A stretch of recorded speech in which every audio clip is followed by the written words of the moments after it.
Mumtaz TV bersama menegakkan sunnah. Iyalah, nashhadu an la ilaha illallah wahdahu la syarika la wa anna Muhammadan abduhu wa rasuluh. Ya ayyuhalladzina amanu taqullaha haqqa tuqatih wa la tamutunna illa wa antum muslimun.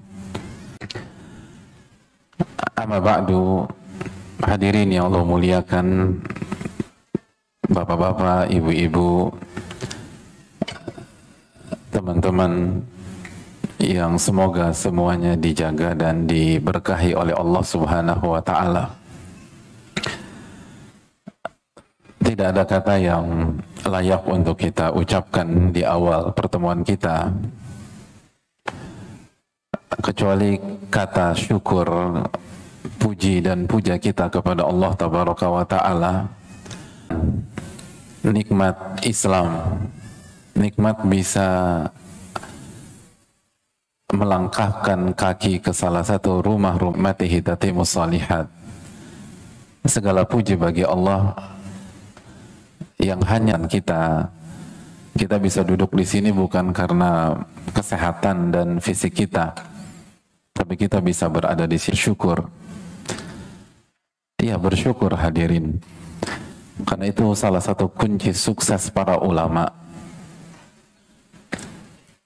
Al-Imam Abu Hanifah, salah satu 4 imam madhab fikih yang terbesar, beliau pernah menyampaikan bahwa kunci keberhasilan beliau adalah beliau berusaha memperbanyak bersyukur dan bertahmid kepada Allah. Dan ini yang seringkali kita lupakan. Seringkali kita berpikir bahwa tugas kita ketika datang ke kajian hanya sebatas memahami. Memahami itu penting. Tapi bukan hanya memahami. Di antara tugas besar kita adalah begitu kita selesai dalam sebuah kajian dan keluar, pertanyaannya adalah, bisakah saya bersyukur atas nikmat yang Allah berikan kepada saya beberapa saat yang lalu? Terlebih lagi nikmat ilmu adalah nikmat yang lebih mahal daripada harta dunia. Tentu saja bersyukurnya harus lebih besar daripada ketika kita mendapatkan uang.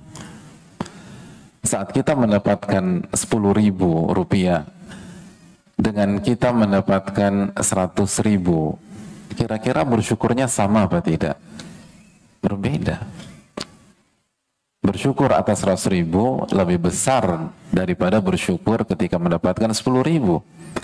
Lalu bagaimana dengan nikmat ilmu? Ini yang harus menjadi dalam tanda kutip ganjalan dalam hati kita pada saat kita keluar dari sebuah majelis ilmu. Bisakah kita syukuri? Bisakah kita menjadi hamba yang bersyukur dan yang berhasil sedikit, jamaah? Yang berhasil bersyukur itu nggak banyak. Jadi kalau kita bisa simpulkan, yang mau belajar itu sedikit dari seluruh manusia. Dan dari yang sedikit itu, yang bersyukur lebih sedikit lagi. Dan itu yang Allah firmankan dalam surat Saba ayat 13. Wa qalilun min ibadiyasy syakur. Sedikit hambaku yang pandai bersyukur. Dan itu mempengaruhi mentalnya dan mempengaruhi hatinya. Sebelum saya lanjutkan, saya ingin bertanya,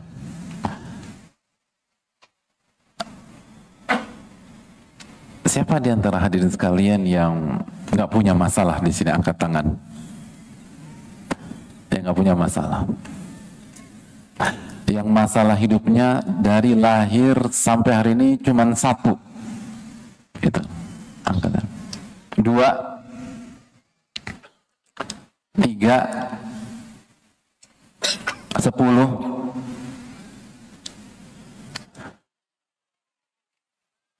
Yang punya banyak masalah semuanya. Sedikit loh. Jadi yang lainnya maunya apa hadirin?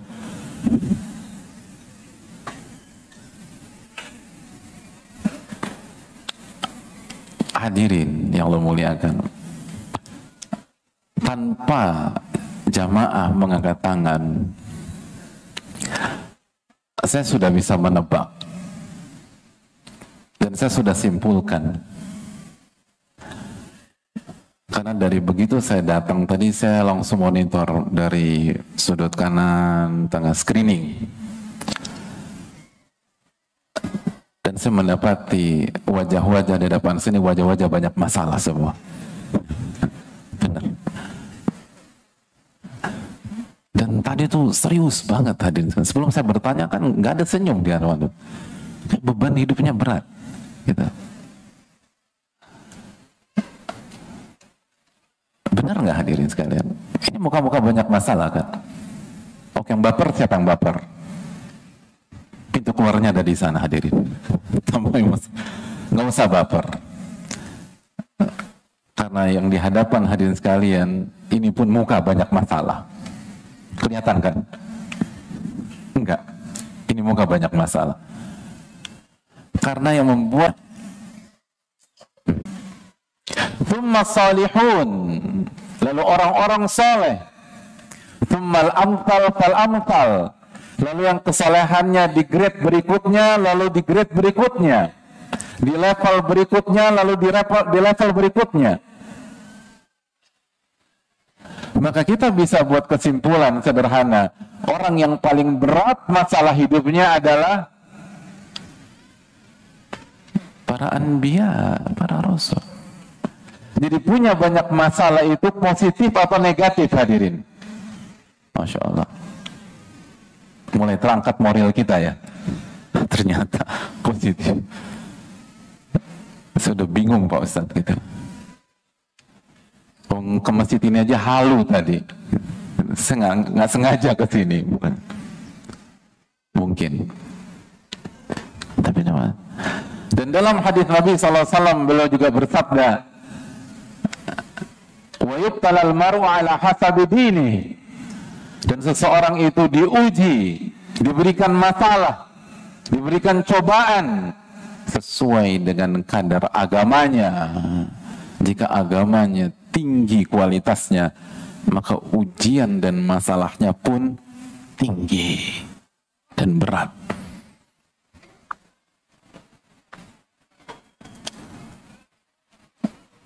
Dan Nabi kita SAW pun juga bersabda, Innallaha idza ahabba qauman ibtalahum. Sesungguhnya Allah Subhanahu wa taala kalau mencintai sebuah kaum, maka Allah akan uji kaum tersebut. Allah akan kasih masalah untuk kaum itu. Hadirin yang Allah muliakan. Jadi sekali lagi, punya banyak masalah, itu positif atau negatif hadirin?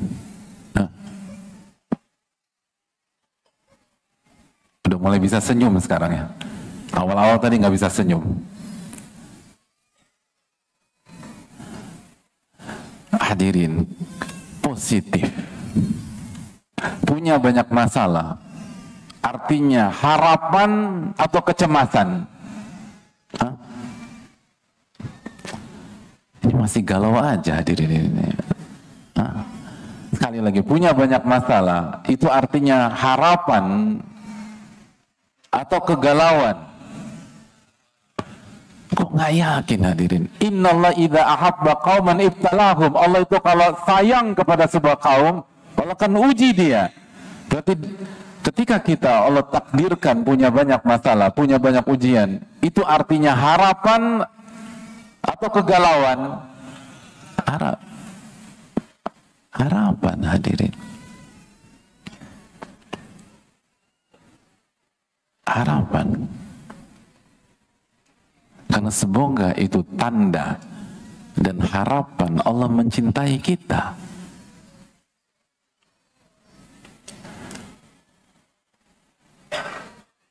dan masalah serta ujian tidak bisa dipisahkan dengan kehidupan.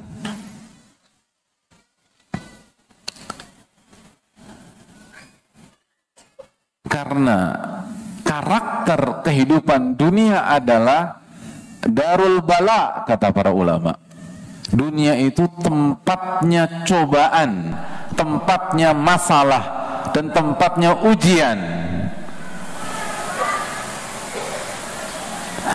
Allah berfirman dalam surat Al-Mulk ayat 2 yang hadirin sudah ketahui, alladzi khalaqal mauta wal hayata liyabluwakum ayyukum ahsanu amala.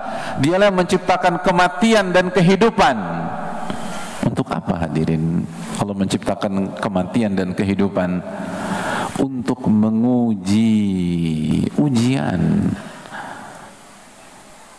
Kehidupan sama dengan ujian. Kehidupan dan masalah adalah dua sisi mata uang yang tidak bisa dipisahkan. Sebagaimana istilah banyak orang. Dan itu yang dikatakan para ulama. Sebagian ulama klasik mengatakan apabila Anda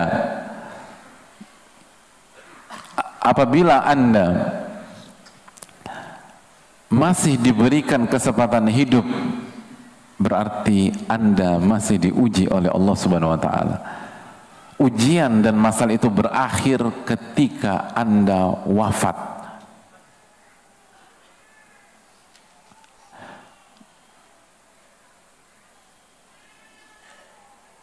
Makanya hadirin sekalian, kalau ada teman kita, doain kita.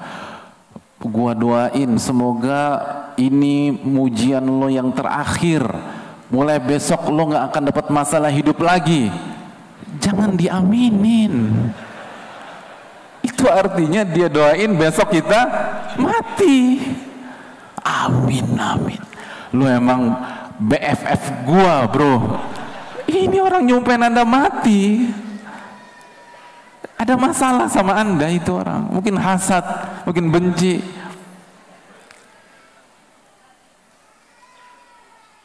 Karena ujian itu berakhir setelah ujian kehidupan dunia berakhir ketika kita wafat. Baru kita wafat, lalu masuk ujian kubur. Lalu setelah itu nikmat kubur atau azab kubur. Hadirin, dan ini harus kita sadari.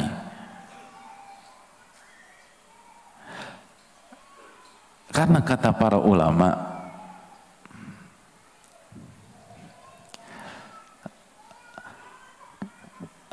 salah satu masalah dalam kehidupan yang bisa membuat orang gagal jadi baik, gagal jadi bahagia, gagal jadi orang tenang, itu karena dia tidak sadar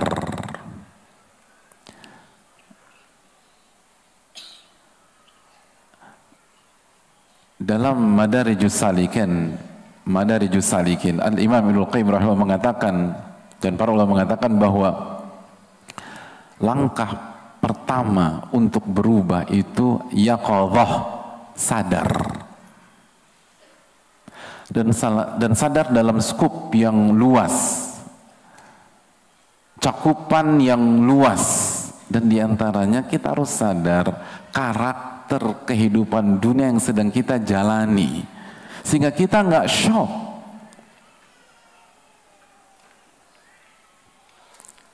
sehingga kita nggak kaget ketika kita ingin umrah atau ingin haji,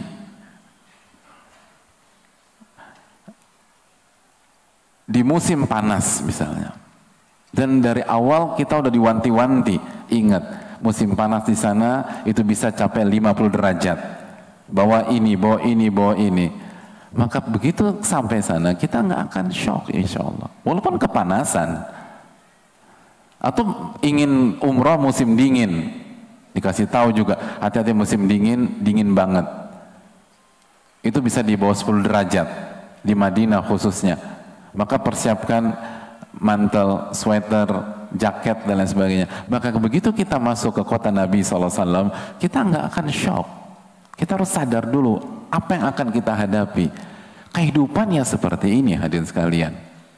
Maka masalah bukan penyebab mental illness, bukan penyebab hambarnya kehidupan kita, bukan penyebab hancurnya rumah tangga kita.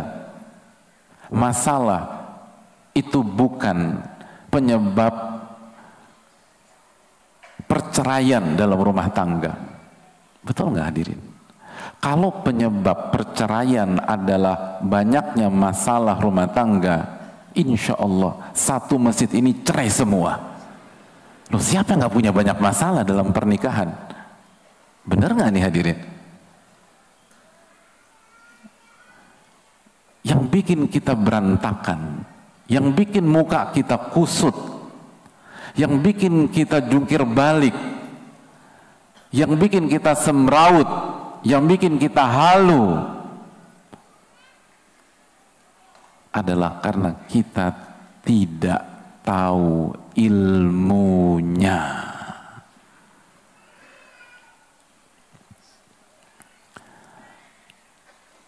Karena kita tidak tahu ilmunya. Bukan karena berat atau ringannya masalah tersebut, tapi karena kita tidak tahu ilmu. Kita hidup tanpa ilmu. Hidup tanpa ilmu artinya masuk ke ujian tanpa ilmu. Karena tadi kita katakan bahwa kehidupan dunia adalah apa hadirin? Darul bala, tempatnya ujian dan cobaan. Jadi analogi sederhana, orang yang tidak mau belajar dalam kehidupannya, nggak mau datang ke kajian dalam kehidupannya, itu sama saja ikut ujian fisika, nggak belajar sama sekali. Gimana bisa sukses? Nggak mungkin berhasil. Kita akan gagal. Ujian akuntansi nggak pernah buka buku.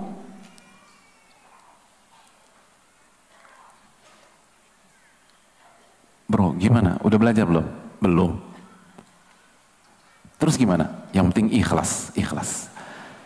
Ujian kimia, ikhlas itu penting hadirin. Tapi mungkinkah kita berhasil di ujian kimia hanya modal ikhlas? Gak mungkin. Itu sama. Orang nggak mau kajian, nggak mau datang ke majelis taklim, nggak mau belajar, nggak mau buka kitab para ulama. Yang penting anak tulus aja ngejalanin kehidupan. Gak bisa. Allah yang berfirman, Alladzi khalaqal mauta wal hayata liyabluwakum. Allah ciptakan kematian dan kehidupan untuk menguji. Hidup ini ujian. Makanya dalam hadis Tirmidzi, Nabi kita SAW mengatakan dengan ilustrasi, belum menggariskan sebuah garis, lalu garis-garis pendek, yang kesimpulannya hidup itu berpindah dari sebuah masalah satu ke masalah yang kedua. Selesai masalah kedua, pindah masalah ketiga. Masalah ketiga berakhir, pindah masalah keempat. Masalah keempat berakhir, itu artinya kita pindah masalah kelima. Sampai kapan? Sampai kita berhadapan dengan masalah yang tidak ada solusi, yang bernama kematian. Itu poin. Jadi ketika kita lolos dalam masalah kehidupan pada hari ini, itu artinya sudah ada masalah berikutnya menunggu kita hari esok. Bahkan seringkali nggak perlu nunggu hari esok, sorenya ada masalah lagi. Lalu bagaimana kalau kita nggak punya ilmunya, jamaah? Yang bikin kita berantakan bukan beratnya masalah, bukan beratnya ujian atau ringannya ujian. Sebagai contoh sederhana,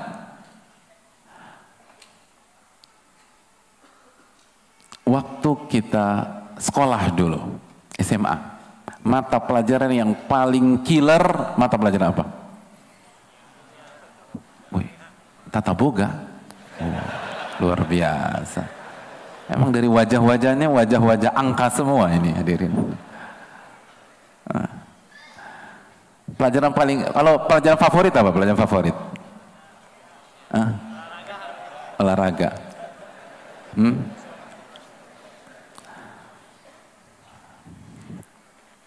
Dulu waktu kita sekolah dulu, tapi ini jangan ditiru ya, jangan ditiru.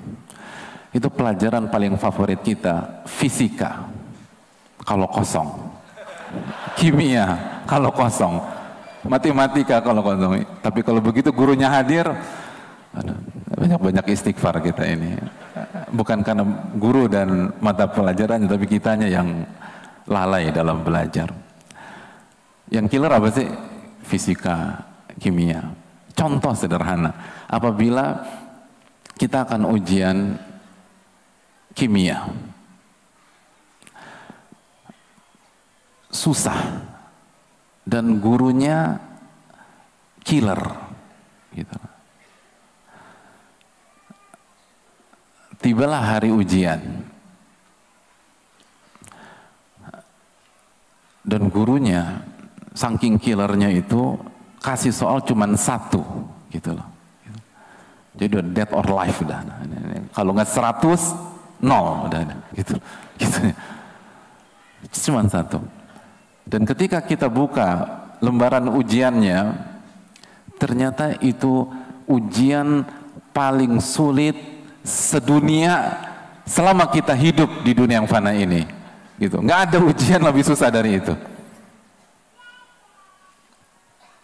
Namun ternyata yang diujikan adalah materi yang kita pelajari tadi malam sampai jam 2:30 malam. Walaupun mulainya jam 2 gitu. Jadi pada Isya tidur, kaget bangun jam 2, buka-buka buku fisik kimia, setengah jam ketiduran lagi, nggak sempat baca doa, lalu bangun subuh sholat subuh, baca zikir pagi, lalu berangkat sekolah, pas sekolah tawakal ala Allah, buka lembaran ujian, itu yang keluar. Ini ujian susahnya minta ampun. Tapi sesuai yang kita pelajari tadi malam, walaupun cuma setengah jam. Saya ingin tanya, ada muka pucat tidak dari raut muka kita? Enggak. Keringat dingin? Enggak. Gimana ekspresinya? Kita akan bertahmid selama ujian. Alhamdulillah bi ni'mati tatimmus sholihat. Alhamdulillah, alhamdulillah. Senyum merekah di saat menjalani ujian tersebut. Optimisme, harapan, semangat,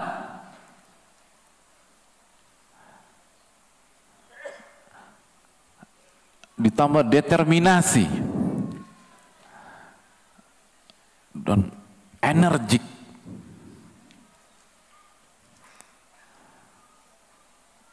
Tunggu dulu. Ini ujian sudah selesai atau belum?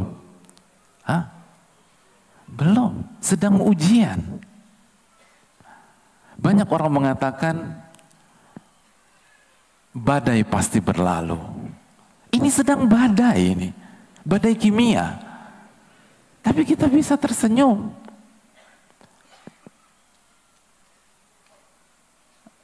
Konsep mengatakan setelah kesulitan ada kemudahan. Ya, tapi pada saat itu bukan konsep itu yang terjadi, tapi konsep ma'al usri yusra. Justru kita menikmati kemudahan di tengah-tengah kesulitan. Kenapa? Apa jawabannya? Karena kita pakai ilmu dalam menjalani ujian tersebut. Kita tahu ilmunya hadirin. Dan kita amalkan, kita terapkan ilmu tersebut. Kita tuangkan ilmu itu.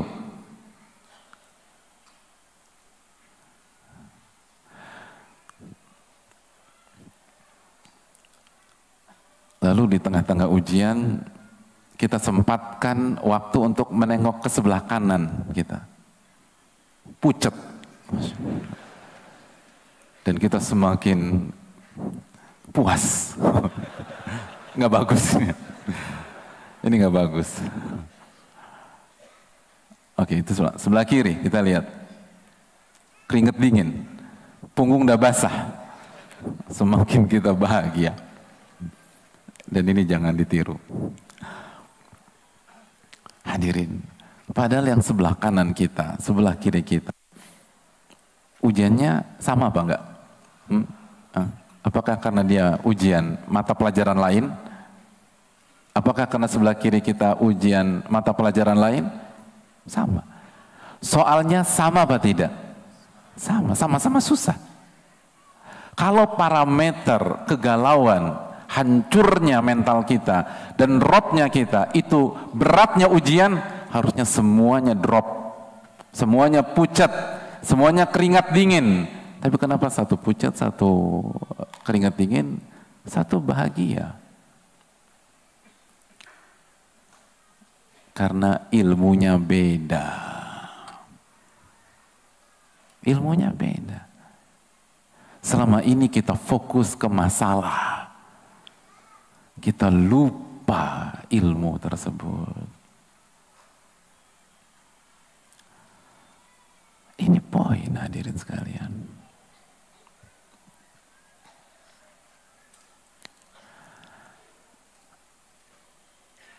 Ini bukan tentang berat, sulit, atau ringannya ujian. Dan begitu ujian, lembar jawaban kita kumpulkan, kita keluar dengan bahagia. Adapun sebelah kanan kita benar, tamat hidup gua nih, tamat hidup gua, tamat hidup gua.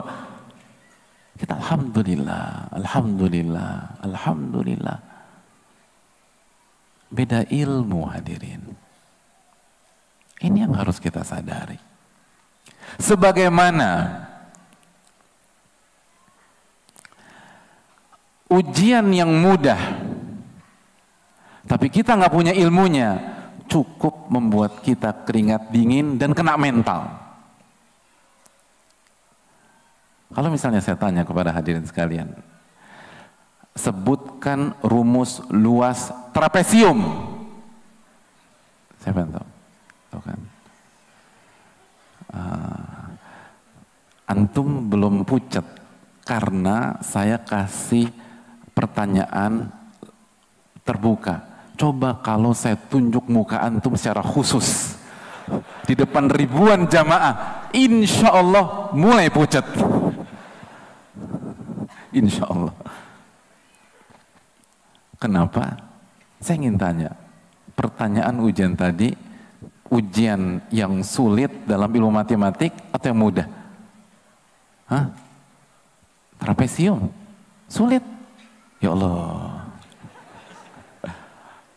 Itu kan pembahasan bangun ruang. Pembahasan bangun ruang kita pelajari di mana? SD. Itu pertanyaan anak SD hadirin.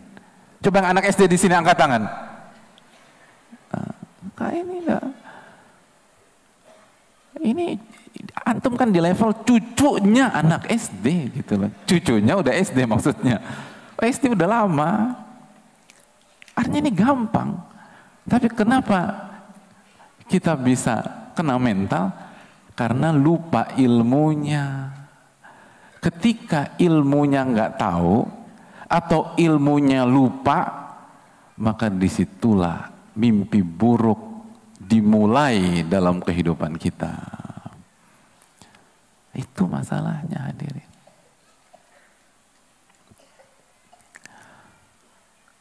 Jadi ini bukan tentang masalah, ini bukan tentang ujian, ini tentang ilmu.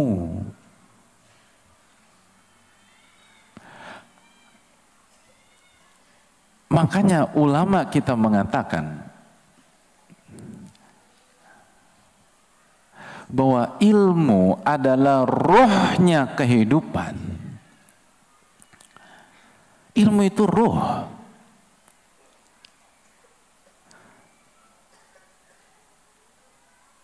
Di antara ulama menjelaskan hal tersebut adalah Syekhul Islam. Dalam Majmu' Fatwa beliau mengatakan warisalatu ruh, risalah, kenabian, apa yang dibawa oleh Rasulullah SAW, sunnah Nabi SAW, ilmu itu sendiri adalah ruhnya alam semesta, ruh, wa nuruhu wa hayatuh, itu cahayanya kehidupan, dan kehidupan itu sendiri. Oleh karena itu hadirin yang Allah muliakan, ketika Allah Subhanahu wa taala berbicara tentang Al-Qur'an, berfirman tentang Al-Qur'an dalam sebuah ayat dalam surat Asy-Syura ayat 52, kata apa yang Allah gunakan? Wa kadzalika auhayna ilaika ruhan min amrina. Dan begitulah kami wahyukan kepada engkau ruh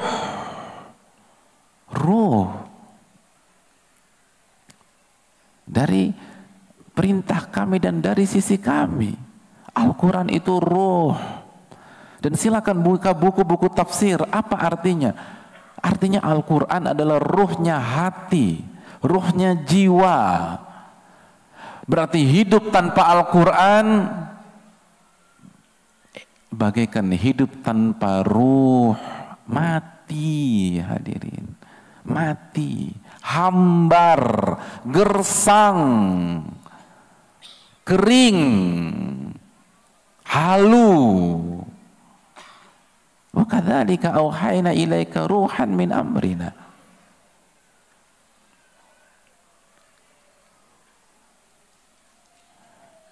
Makanya dulu para sahabat Nabi SAW mempertaruhkan Al-Quranul Karim dengan darah.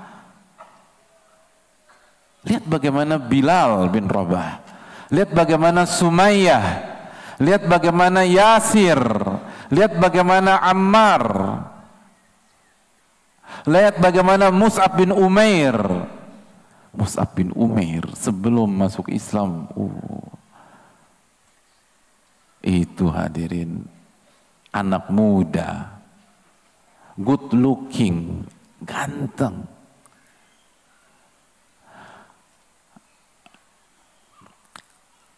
Dulu waktu jalan itu bahasa sekarang perfect, harum gitu. Belum sampai parfumnya udah sampai hadirin. Begitu masuk Islam diboikot sama keluarganya, kurus, kering, dan beberapa kali ditemukan pingsan di sudut atau di jalan kota Mekah. Tapi mereka tidak goyah. Mereka mempertahankan ilmu, mempertahankan Al-Quran, mempertahankan risalah. Kenapa? Karena mereka sadar bahwa ini adalah ruh. Maka mereka pertahankan sebagaimana mereka mempertahankan nyawa. Itu yang kita lihat Bilal bin Rabah, Sumayyah, Yasir, baik laki-laki maupun wanita. Mereka mempertahankan ilmu, mempertahankan Al-Quranul Karim, sunnah Rasulullah SAW, itu seperti mereka mempertahankan nyawa, bahkan lebih dari itu. Sumayyah kehilangan nyawa hadirin, radhiyallahu ta'ala anha. Yasir kehilangan nyawa. Adapun kita, dengan segala fasilitas yang Allah kasih, kemudahan yang Allah berikan, hanya modal datang, hanya modal jalan.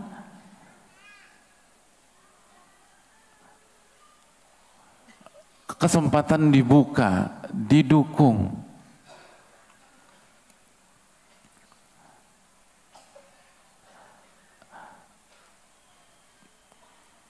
Tapi kemana semangat mempertahankan ilmu tersebut? Kemana semangat menuntut ilmu itu? Sudahkah kita sadari betapa pentingnya ilmu? Lagi-lagi, ini masalah kesadaran. Banyak kita nggak sadar bahwa ilmu itu sepowerful itu. Ilmu itu kehidupan di dunia maupun di akhirat. Makanya warisalatu ruh wa kadzalika auhayna ilaika ruhan min amrina, dan begitulah kami wahyukan kepada engkau ruh.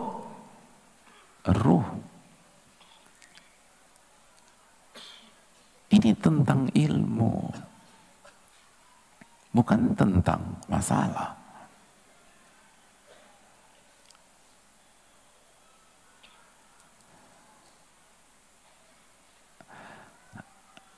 Hadirin yang Allah muliakan, maka marilah kita belajar, marilah kita hadiri majelis-majelis ilmu, baik jamaahnya maupun panitianya. Semua butuh, karena semua punya masalah dan semua banyak masalah.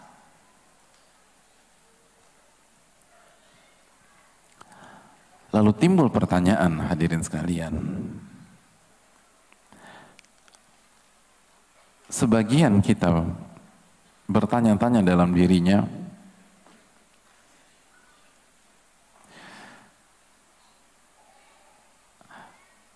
saya udah belajar Ustadz, tapi kenapa kok masih hambar? Saya udah ikutin kajian,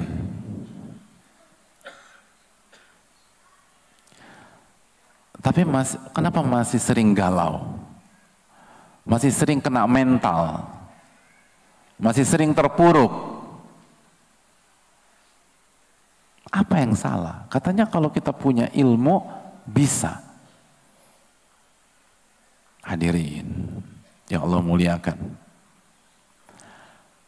berarti ada yang perlu kita pahami lebih dalam. Ada yang perlu kita renungkan lebih lanjut.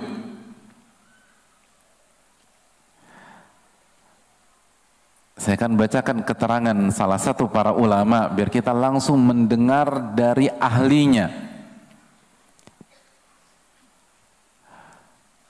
Disampaikan oleh salah satu ulama yang bernama Syekh Shalih Al-Utsaimin hafizahullahu taala. Beliau menyampaikan walaisal muradu bil ilmi alladhi yuhjabu anha idrakal masail, alladhi yuhjabu anha idrakul masail,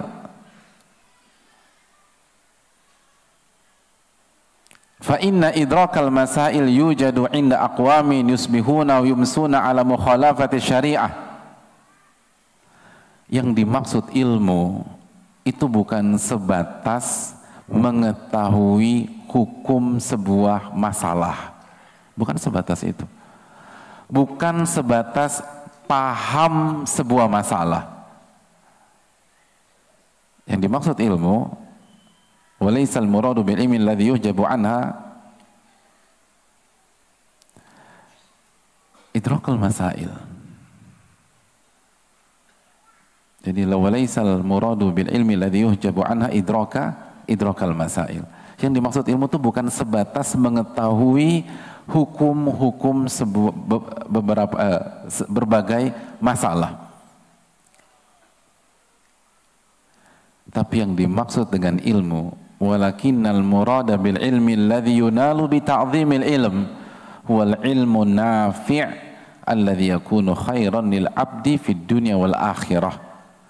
Namun yang dimaksud dengan ilmu yang bisa membuat kita bahagia, yang membuat kita bisa tenang adalah ilmu nafi', ilmu yang bermanfaat.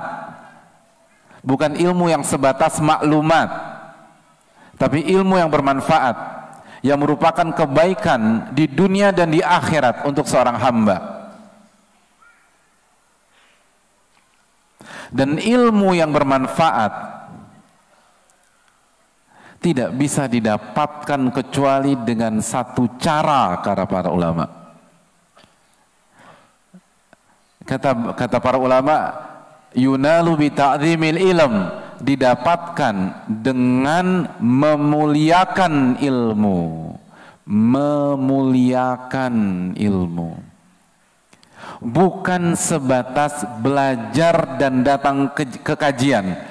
Belajar dan datang ke kajian salah satu bagian dalam memuliakan, tapi bukan memuliakan secara utuh. Untuk mendapatkan ilmu yang merupakan obat galau, obat mental illness, obat stres, obat untuk bahagia, obat agar tenang, adalah ilmu nafi yang cara mendapatkannya hanya satu cara, yaitu ta'zim, memuliakan ilmu dengan segala perincian dan kaedah-kaedahnya.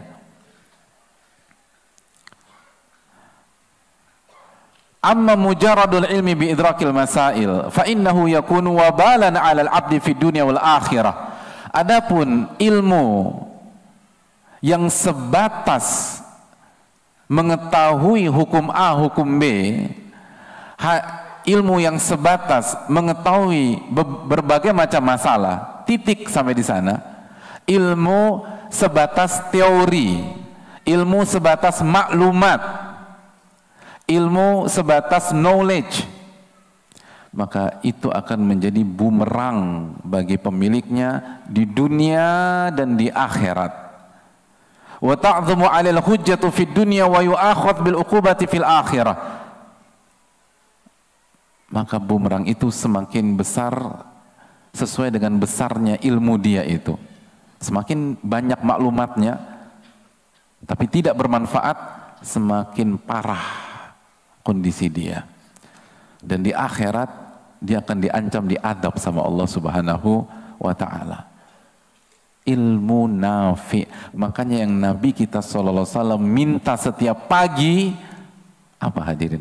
Allahumma inni as'aluka ilman nafi'an wa rizqan thayyiban wa amalan mutaqabbala. Ya Allah, berikanlah aku ilmu nafi, ilmu yang bermanfaat.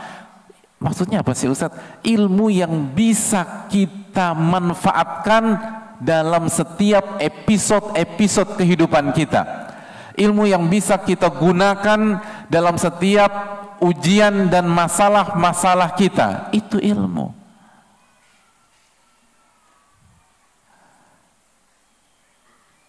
Semua banyak orang hafal hadits la taghdab walakal jannah. Jangan marah, niscaya bagimu surga.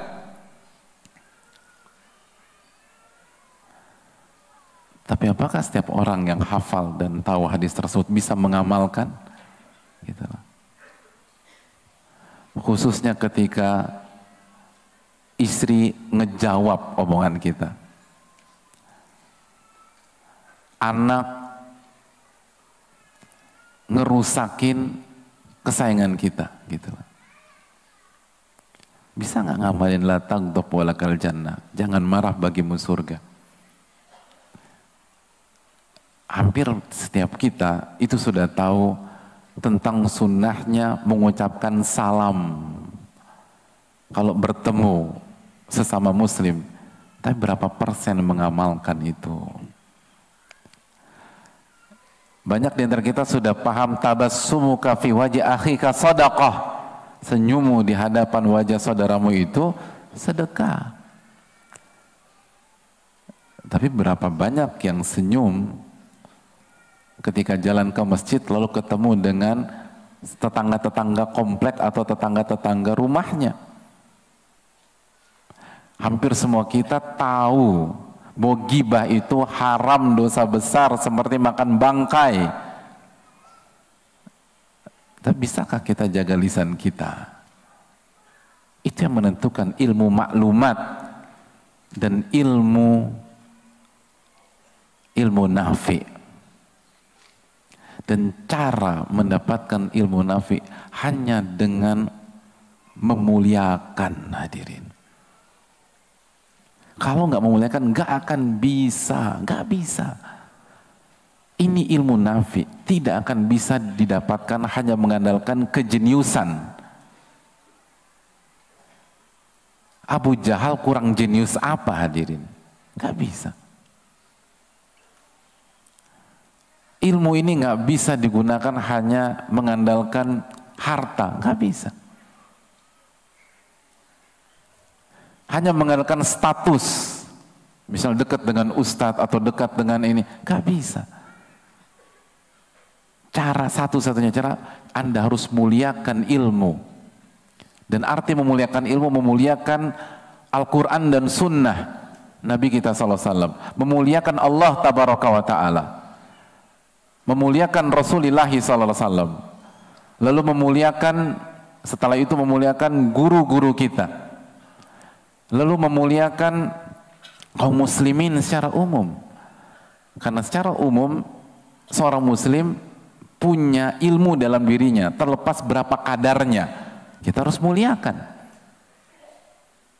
Kalau nggak akan bisa. Dan itu panjang dibahas oleh para ulama.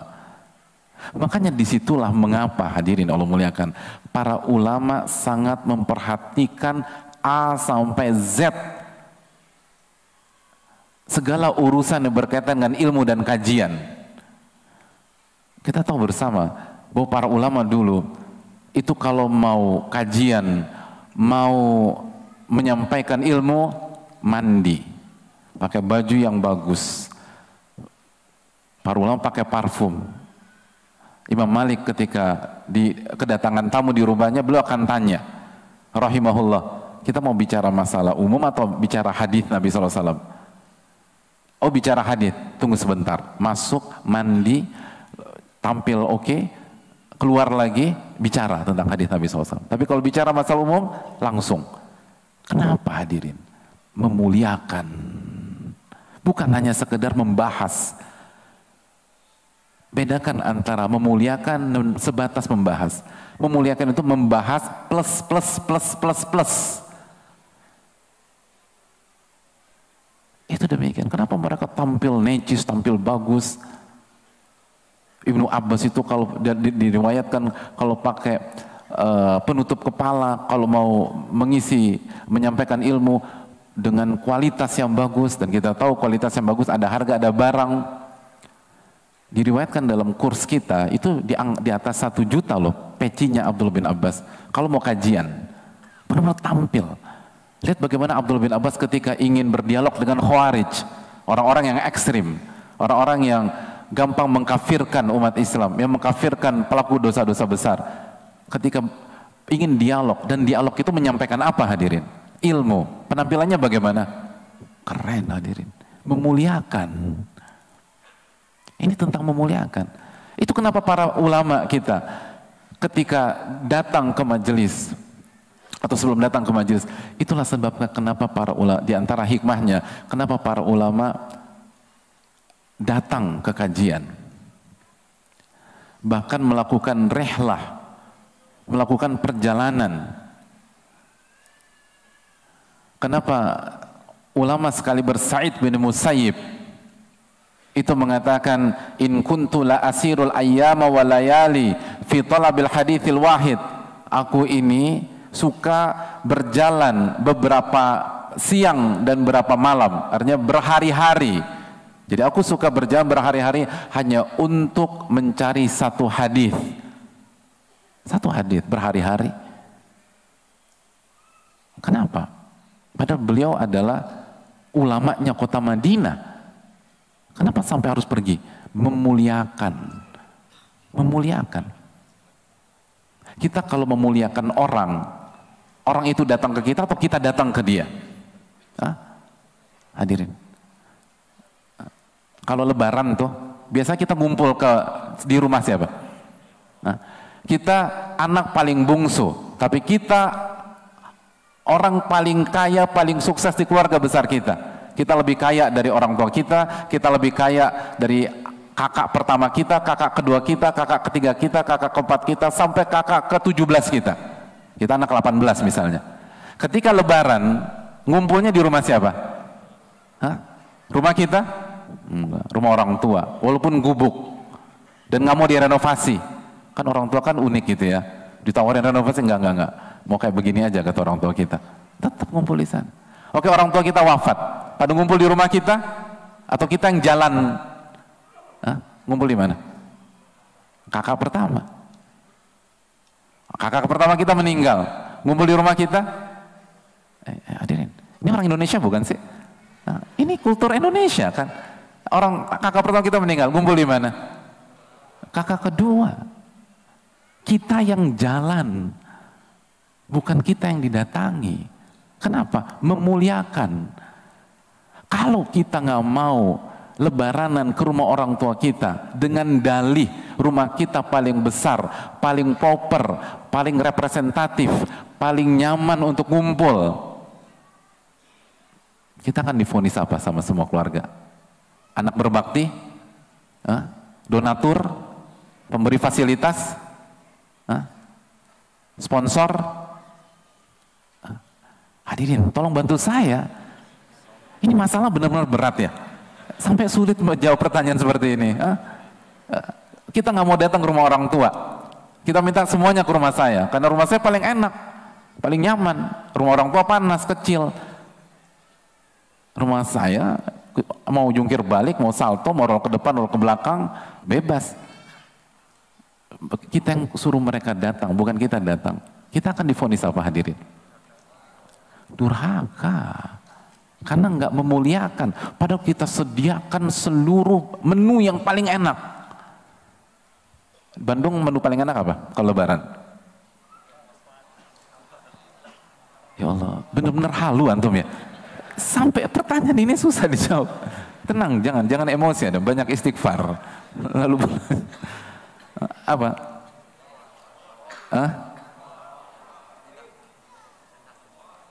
Rendang. Ya Allah, ini di mana sih? Rendang. Kayaknya saya yang halu hadirin. Ini Padang ya? Atau Bukit Tinggi? Suasananya sejuk kayak Bukit Tinggi saya ini. Kita sediakan semua makanan terenak dan chef yang paling jago masak-masakan Jawa Barat kita hadirkan. Kita pasang red carpet buat orang tua, tapi kita nggak mendatangi. Apakah orang akan anggap kita? Enggak. Simpel aja, Anda harus datang. Kecuali ada uzur, kecuali ada kendala. Makanya Imam Malik mengatakan, al ilmu yu'ta wa la ya'ti. Ilmu itu didatangi, bukan mendatangi. Kecuali kalau kita ingin mendakwakan orang yang belum ngerti, orang yang awam, betul. Sebagaimana Nabi SAW itu mendatangi orang-orang Quraisy di kota Mekah. Tapi kalau kita ingin mengupgrade diri kita, ingin menjadi penuntut ilmu, ingin merubah ilmu itu menjadi ilmu yang sangat bermanfaat, datang ke kajian hadirin. Datangi kajian ustadz-ustadz kita. Ustadz-ustadz kita di Bandung banyak, datangi mereka.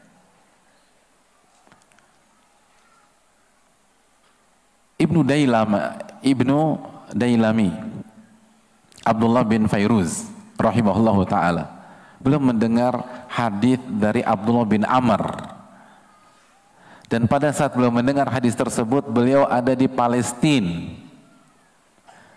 Maka beliau langsung berusaha mencari hadis tersebut, mendengar langsung, datang langsung, faraqiba wa tajasyama masyaqas safar. Beliau berangkat, beliau gunakan hewan tunggangannya dan beliau berjalan dan bersabar menghadapi kesulitan ketika safar. Sampai tiba di mana? Taif. Fahaddatsahu bidzalik. Lalu beliau mendapatkan hadis tersebut. Palestina, Taif hadirin. Palestina. Yang umroh, mungkin sebagian pernah ke Taif. Itu Taif. Itu para ulama datang. Kenapa? Betul, alhamdulillah sarana banyak, ada online. Jadi online nggak boleh, online boleh hadirin.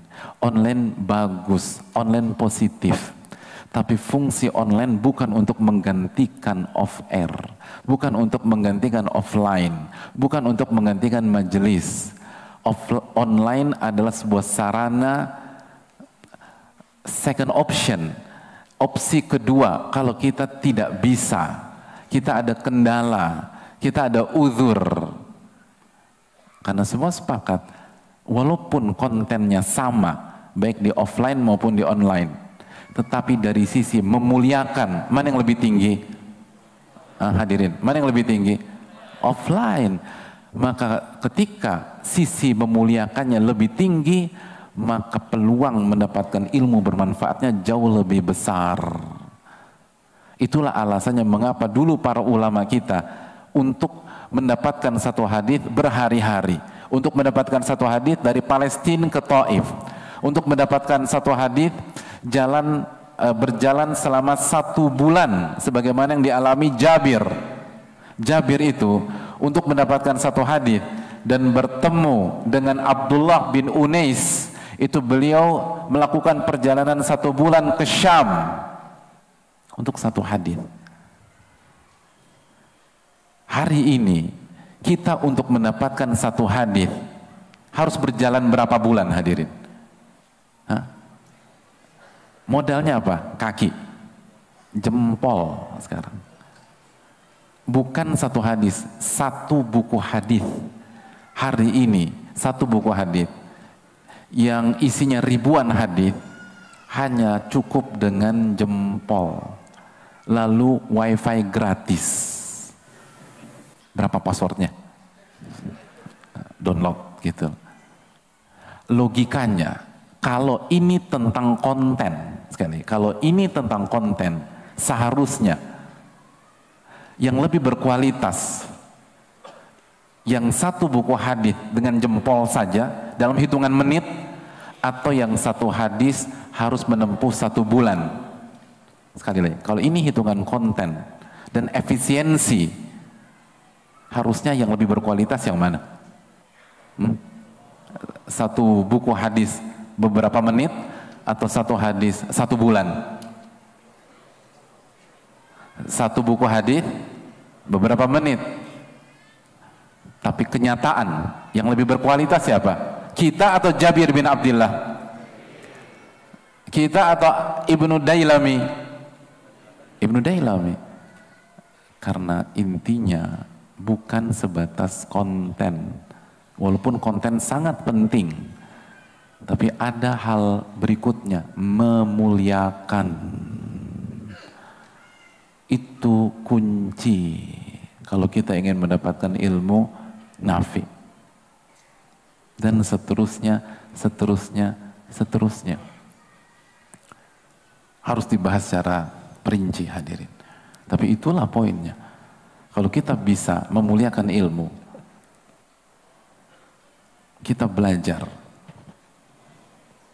maka kita akan dapat ilmu nafi. Itu kita belum bicara di majelis loh, belum lagi di majelis bagaimana cara duduk. Karena para ulama membahas cara duduk, kok ribet banget? Oh bukan ribet hadirin, ini memuliakan. Ini memuliakan. Kalau ada tamu datang ke rumah hadirin sekalian, lalu dia angkat kaki, lalu jempolnya ditujukan ke muka hadirin sekalian, kira-kira perasaan hadirin gimana? Masalah memuliakan itu penting. Makanya hadirin Allah muliakan, para ulama kita seperti yang disampaikan oleh Al-Allama Az-Zarnuji rahimahullahu ta'ala, kata beliau, catat baik-baik, i'lam, ketahuilah.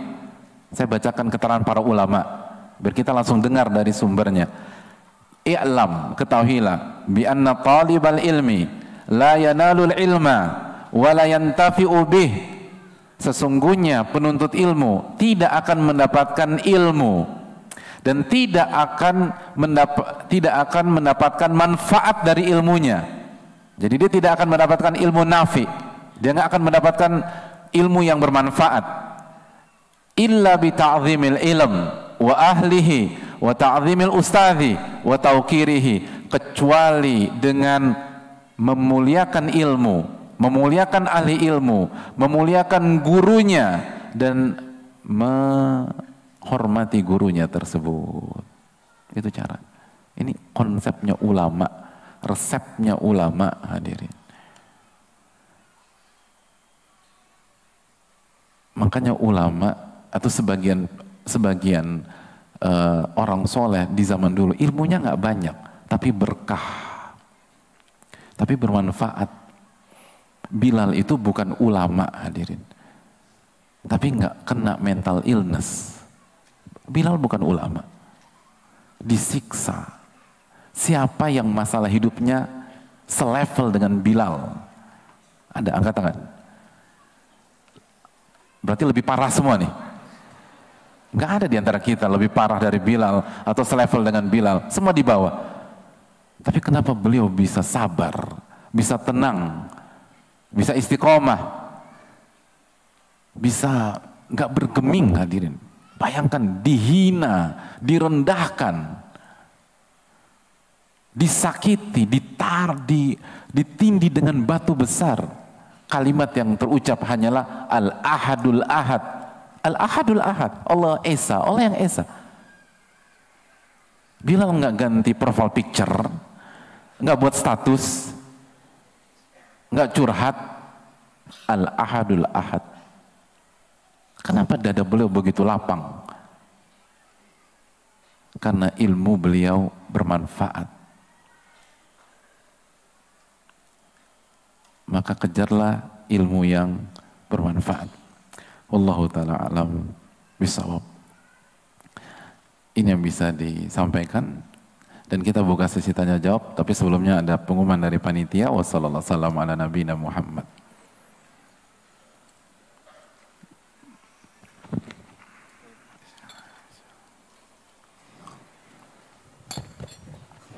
Baik, kami umumkan kepada pemilik kendaraan Honda HR-V D1061 AJU serta Suzuki R3 B2671 SYX. Sekali lagi, Honda HR-V D1061 AJU dan Suzuki R3 B2671 SYX mohon segera dipindahkan dikarenakan mengganggu proses petugas damkar mau ada evakuasi di jalan. Jadi mohon segera dialihkan. Terima kasih.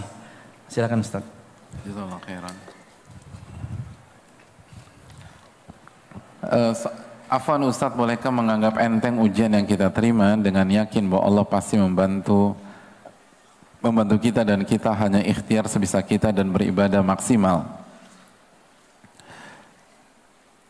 Ya, terima kasih atas pertanyaannya. Dan untuk edukasi bagi kita semua, salah satu adab dalam bertanya adalah ucapkan salam terlebih dahulu, karena dalam riwayat disebutkan assalam qabla su'al, salam sebelum bertanya. Salam sebelum bertanya. Dan yang kedua, nasihat para ulama kita doakan gitu loh. Kita doakan ulama kita doakan guru-guru kita doakan saudara-saudara kita doakan umat, baru kita bertanya. Nabi SAW bersabda, man sana ilaikum ma'rufan fakafi'uh. Apabila seseorang berbuat baik kepada anda, maka balaslah perbuatan baik itu. Dan kalau anda belum bisa balas, maka doakan. Doakan, kata Nabi. Kita dapat ilmu dari para ulama, maka jangan lupa doakan ulama-ulama kita. Pada dasarnya kita harus doakan dan kita harus balas. Tapi kalau kita belum bisa balas, kita doakan. Dan salah satu momen mendoakan adalah ketika bertanya. Dan itu kultur ilmu. Dulu para guru-guru kita, para ulama-ulama kita, para masyaikh itu mengajarkan kita demikian. Tapi mungkin yang bertanya belum tahu atau lupa, nggak apa-apa. Ini proses belajar.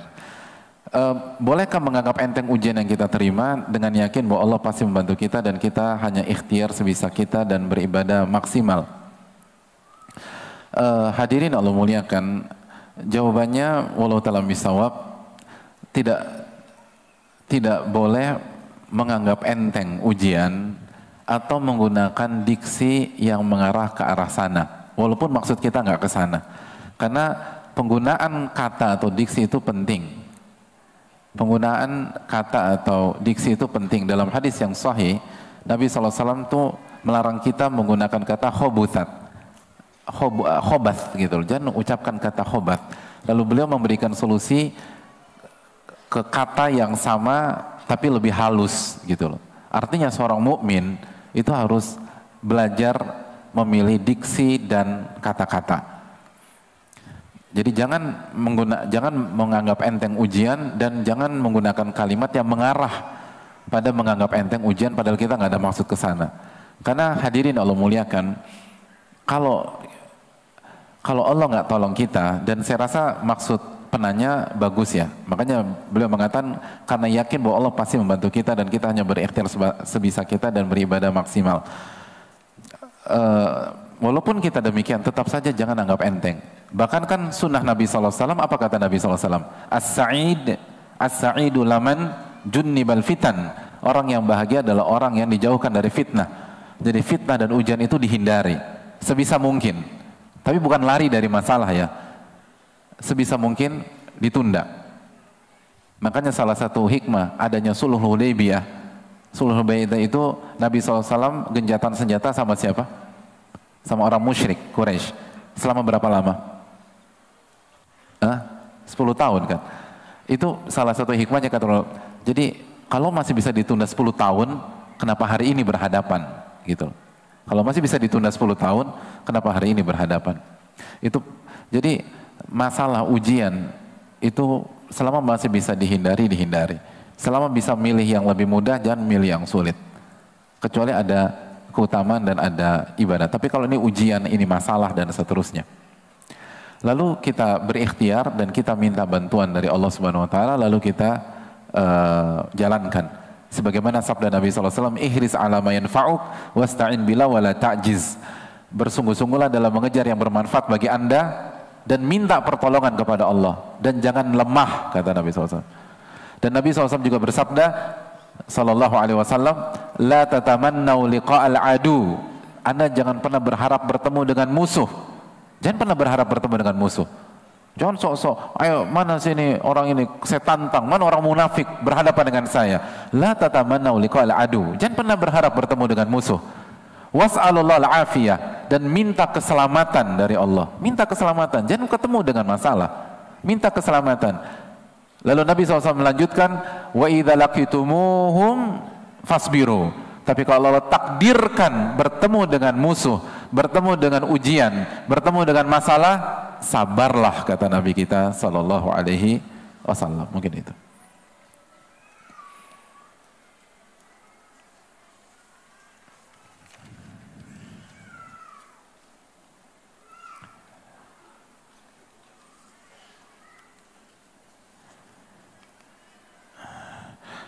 Ahsanallahu ilaikum Ustaz wa iyyakum.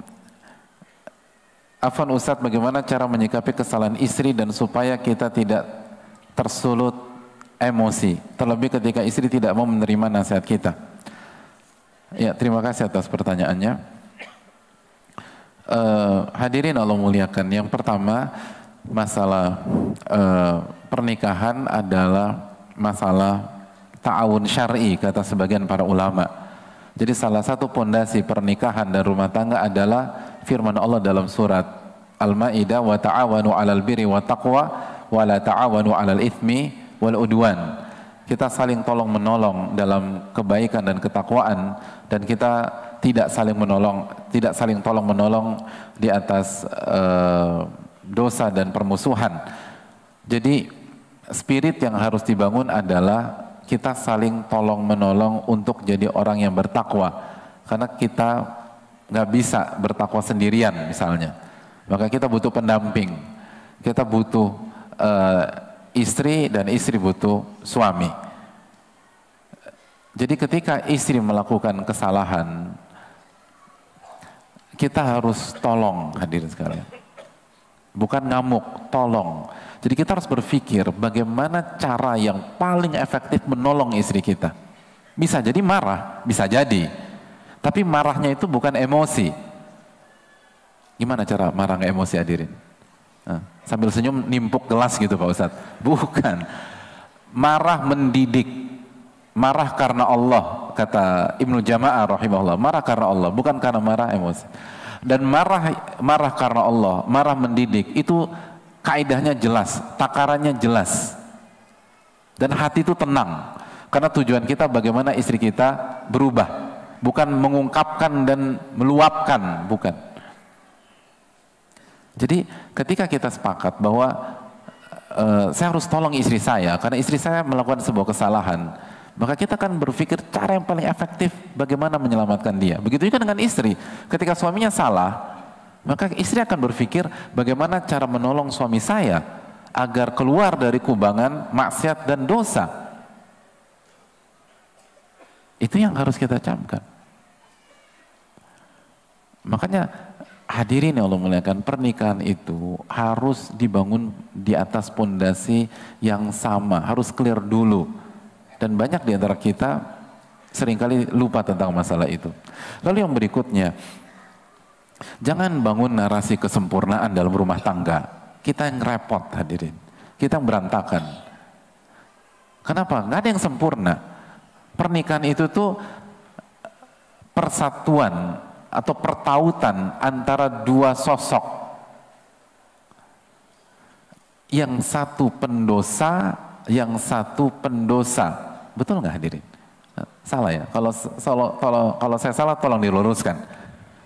Nabi SAW bersabda, kullu bani Adam khata. Setiap anak Adam banyak melakukan kesalahan. Wa khairul khata'ina tawwabun. Dan yang terbaik di antara mereka yang paling banyak bertaubat. Jadi kita khususnya suami jangan bangun narasi kesempurnaan. Dan salah satunya adalah dengan mengaudit ketat dan setiap kesalahan istri, lalu memarahi setiap kesalahan istri. Gak akan bertahan hadirin. Gak akan bertahan. Bukan begitu cara berumah tangga. Rumah tangga tentang bagaimana konsep berjuang, konsep bertauhid, konsep saling ta'awun, konsep saling bersama-sama, konsep saling mengejar keutamaan, itu keluarga. Dan saling sadar bahwa pada saat istri saya salah, maka besok saya yang salah. Dan begitu seterusnya. Lalu bagaimana kita bertobat kepada Allah Tabaraka wa Ta'ala? Lihat bagaimana Nabi SAW ketika istri beliau melakukan kesalahan. Apa kata Allah tentang Nabi SAW? Arrafa ba'dahu wa a'rada an ba'd. Nabi SAW hanya membahas sebagian masalah dan mengubur sebagian masalah yang lain. Enggak semua masalah dibahas. Itu hal yang perlu kita camkan bersama-sama. Dan yang terakhir untuk pertanyaan ini, kita jangan punya mental hobi mencari kambing yang warnanya hitam hadirin. Apalagi Idul Adha masih jauh, susah hadirin. Kecuali kita peternak, dan peternak pun jangan gunakan konsepnya itu di sini, nggak akan berhasil. Kalau mental kita cuma cari kambing hitam, menyalahkan orang, buat apa kita ngaji? Tanpa belajar agama pun bisa kita lakukan. Kita kan ngaji untuk ada perubahan, kan begitu. Kalau mental kita hanya nyalakan istri, atau istri nyalakan suami, nyalakan suami, itu orang yang nggak ngaji pun jago. Itu skill dimiliki oleh banyak orang tanpa harus datang ke kajian, tanpa harus mendekat dengan Allah, tanpa harus bersama Al-Quran dan Sunnah Nabi SAW.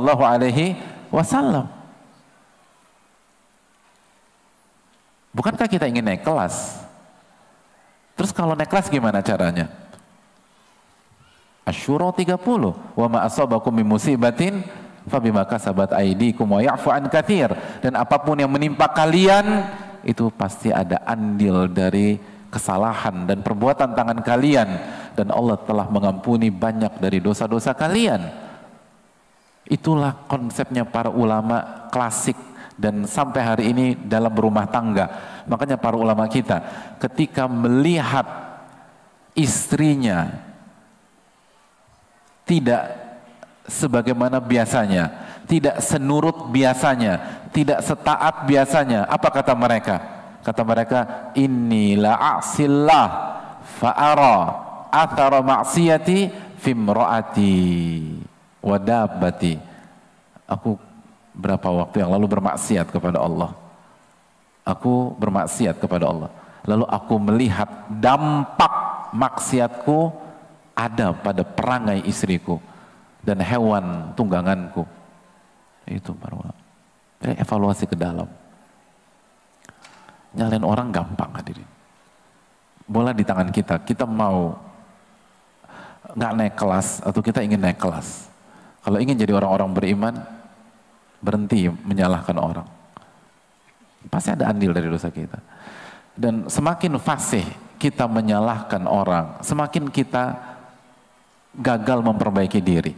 Tapi semakin kita fasih introspeksi diri, maka kita akan menemukan kekeliruan, kesalahan diri kita. Kita akan menemukan blind spot kita.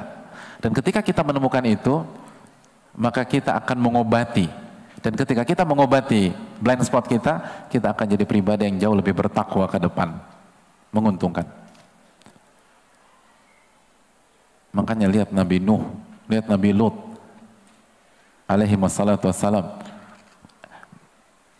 Ujian dari sisi istri mereka berdua tidak membuat kualitas mereka menurun, bahkan melejit. Para nabi. Dan berat loh, diuji dengan dari isi itu berat. Diuji dari sisi istri itu salah satu ujian yang paling berat. Tapi beliau bisa dengan taufik Allah Subhanahu wa taala.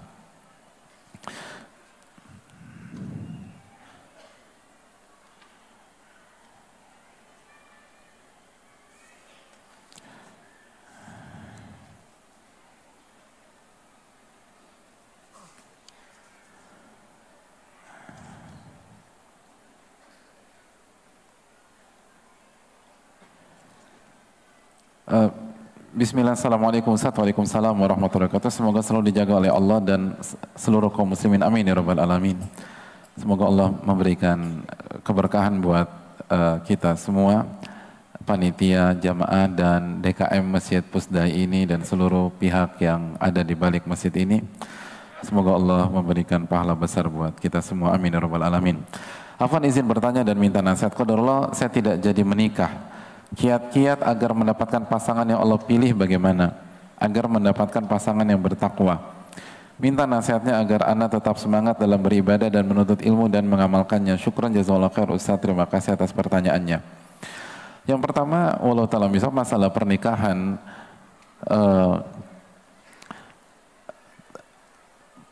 perbaiki diri kita hadirin. Perbaiki diri kita. Karena kita berinteraksi dengan Rabb yang ahkamul hakimin, yang maha bijak, yang maha bijak. Maka kaidah umumnya adalah wat-thayyibatu lit-thayyibin, wanita yang baik untuk laki-laki yang baik. Kaidah umum. Ada kasus anomali. Dan itu karena hikmah yang sangat besar dan mungkin bukan saat ini kita bahas. Tapi secara umum, at-thayyibatu lit-thayyibin, laki-laki yang baik, perempuan yang baik untuk laki-laki yang baik. Dan itulah kondisi kita di sehari-hari gitu loh. Misalnya laki-laki yang punya kualitas, yang dia cari apa? Apa? Yang nggak sholat. Yang nggak puasa Ramadan, yang nggak nutup aurat dan seterusnya, enggak kan? Sebaliknya, wanita yang soleha, siapa yang dia cari? Hadirin yang Allah muliakan. Oh, semakin berkualitas seseorang, itu semakin picky, selalu begitu. Di semua bidang. Antum jago di bidang apapun, antum akan semakin selektif.